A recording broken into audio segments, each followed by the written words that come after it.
Hari iminsi imwe mu mateka y'isi idashobora kwibagirana mu mitwe y'abantu cyangwa ngo isibangane, nk'umunsi aho ubuzima bw'abantu barenga ibihumbi byinshi mu masegonda make bwahindutse umuyonga. Aha hari kuwa gatandatu Kanama 1945, umujyi wa Hiroshima mu gihugu cy'Ubuyapani wabaye ahantu hambere ku isi hakoreshejwe igisasu cya kirimbuzi mu ntambara. Mu kanya gato nk'ako guhumbya, umuriro mwinshi wiganjemo urumuri rukabije wageze mu mujyi wa Hiroshima mu Buyapani. Umujyi wose urasenyuka kandi isi yose imenya ko hari umuntu ukanze buto yo gukoresha intwari ihambaye ishobora kurimbura abantu benshi kurusha izindi zose ku isi zabayeho. Nyuma y'iminsi 3 gusa, Nagasaki nayo yahuye n'ibyago nk'ibyo ngibyo, byose biri gukorwa n'umunyamerika adatekereje kabiri. Yica ibihumbi birenga 700 by'abantu, na n'ubu bikaba bikibagiraho ingaruka bavuka nonaha. Ariko se niki cyatumye ibi biba? Niki cyatumye Amerika ifata icyemezo nk'icyo ngicyo gikarishye cyo gukoresha intwaro nk'iyi ngiyi? Kandi ni irihe somo isi yakuye muri Hiroshima Nagasaki mu byahabereye? Ariko se umunyamerika mu by'ukuri bino yabikoreye iki? Kuki yahisemo kurimbura inzirakarengane zisaga 700,000? Ibintu bitari byarigeze bibaho kuva intambara y'isi yatangira yose. Nyemerera dusubire inyuma mu mateka, dutembere mu mwaka w'1945 turebe uko byari byifashe. Naho njye nk'ibisanzwe nitwa Kuyuka Lonje. Tubivuye muzingo mu 1939, isi yose yinjiye mu ntambara ikomeye kurusha izindi zose zari zarabayeho, intambara ya kabiri y'isi. Iyo tuvuze intambara y'isi, nta muturage nta musirikare, bose barapfaha kandi bakanica bamwe na bamwe. Ibihugu bikomeye cyane byararwanaga ku migabane itandukanye, kandi abantu babarirwa muri za miliyoni nyinshi bahasize ubuzima, yaba inzirakarengane ndetse n'abarwanyi bose. Ku ruhande rw'Ubuyapani kandi, igihugu cyari gifite igisirikare gikomeye muri icyo gihe, kandi cyari gifite gahunda yo kwagura ubutegetsi bwacyo muri Aziya. Kuwa 7 Ukuboza 1941, Ubuyapani bwagabye igitero gitunguranye kuri Pearl Harbor muri Hawaii, aho Amerika yari ifite ibirindiro bikomeye by'ingabo zayo. Icyo gihe ingabo za Amerika zarahashiriye koko. Iki gitero cyatumye Amerika yinjira ku mugaragaro mu ntambara ya kabiri y'isi, ubundi yasaga nk'iyiturije.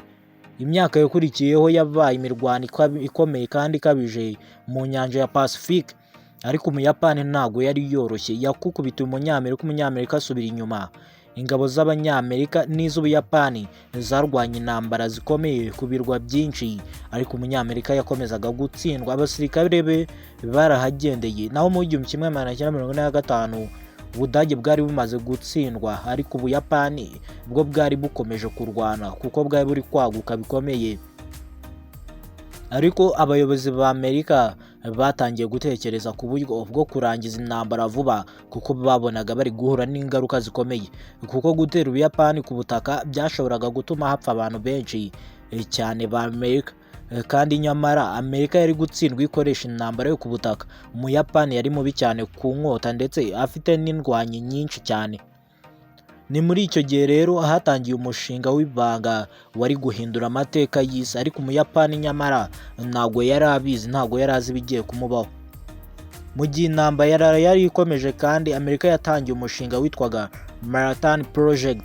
Umushinga wari uhambaye cyane, wari umushinga w'ibanga wahuje abahanga mu bya siyanse ndetse n'ingabo bafite intego yo gukora intwari ishingiye ku mbaraga ziri muri atomu cyangwa se nuclear atom.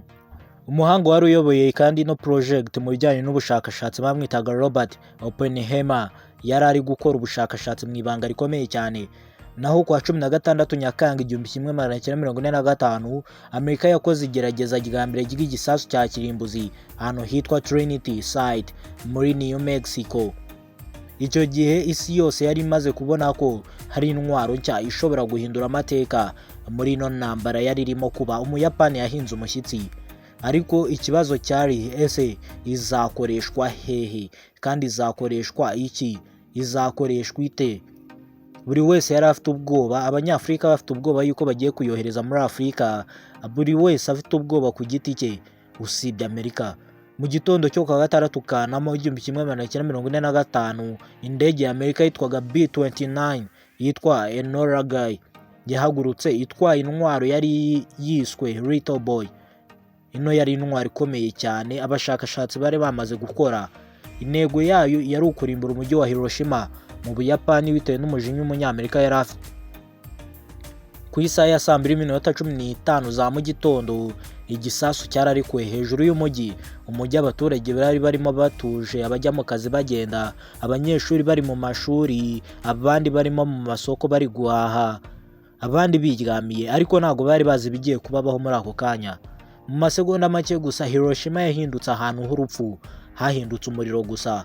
Urumuri rukomeye rwiganjemo umuriro kandi rwaragaragaye, hakurikiraho ubushyuhe bukabije n'umuyaga ukomeye wasenye inyubako nyinshi zose zikajya hasi. Abantu ibihumbi ako kanya bahise bapfa, ako kanya nta kubitindaho mu masegonda make cyane.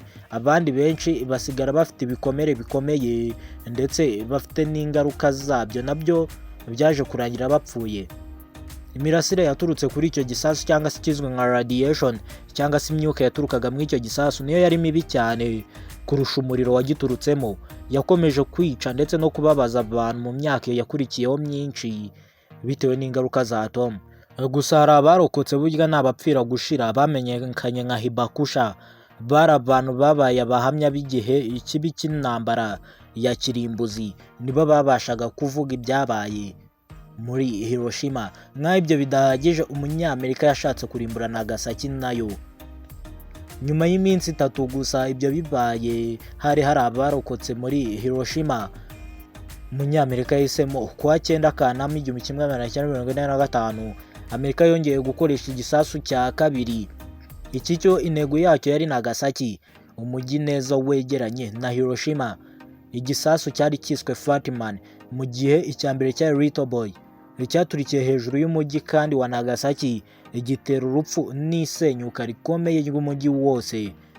Nyuma y'ibi bitero kandi umwami w'Ubuyapani Hirohito yatangaje ko igihugu cye gihagaritse intambara bitewe n'ibyo yari arimo abona.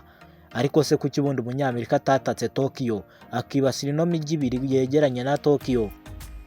Kuwa 2 Nzeri 1945 Ubuyapani bwashyize umukono ku masezerano yo kwemera gutsindwa Amerika igatsinda. Intambara ya kabiri y'isi yari imaze kurangira ako kanya kuko Umuyapani niwe wari uyoboye muri icyo gihe, ariko Amerika yahise imurimbura byihuse cyane, imurimburana n'abaturage biwe bose bo muri Hiroshima ndetse na Nagasaki. Nyuma y'imyaka myinshi Hiroshima na Nagasaki byongeye kubakwa bigenda byisuganya. Imijyi yigeze kuba ibimenyetso by'urupfu yahindutse ibimenyetso by'amahoro noneho muri aka kanya, ariko nanone amateka yaho akomeje kubaka ndetse no kubabaza isi. Ikibazo gikomeye kandi, ese ikiremwa muntu cyakoresheje neza imbaraga gifite cyangwa cyazikoresheje nabi? Hari ibihumbi bigera kuri 700 birenga muri ako kanya byahise byicwa n'ibyo bisasu. Abandi bakomeje kugirwaho ingaruka n'ibyo bisasu ndetse na n'ubu ingaruka ziracyagaragara. Nicyo kibi cy'ibisasu bya atomu. Ibisasu by'1945 byerekanye ko ikoranabuhanga rishobora gufasha abantu, ariko rishobora no kuba intwaro mbi cyane iyo rikoreshejwe mu buryo butari bwo. Uyu munsi Hiroshima na Nagasaki bikomeje kubibutsa isi yose ko intambara igira ingaruka zikomeye kuri bose, cyane cyane abasivile batazi niyo biva niyo bijya, uruhare mu byemezo by'abayobozi, abasivile batazi byari byo. Inkuru ya Hiroshima na Nagasaki ntabwo ari iy'umwaka wa 1945 gusa, ahubwo n'ubutumwa bugenewe ibisekuru byose kuri ino si ya rurema, ko amahoro ari ikintu kigomba kurindwa kurusha guteza intambara. Ngayo nguko rero ngibyo byabereye Hiroshima na Nagasaki. Nge twabanye nitwa Kwibuka Longe na ino yo yari K&R Orthodox Empire. Kanda subscribe nimba ari ubwa mbere wari wisanze kuri no muyoboro mugari w'ibyegeranyo. Amahoro y'Imana akomeze kubana namwe mwese.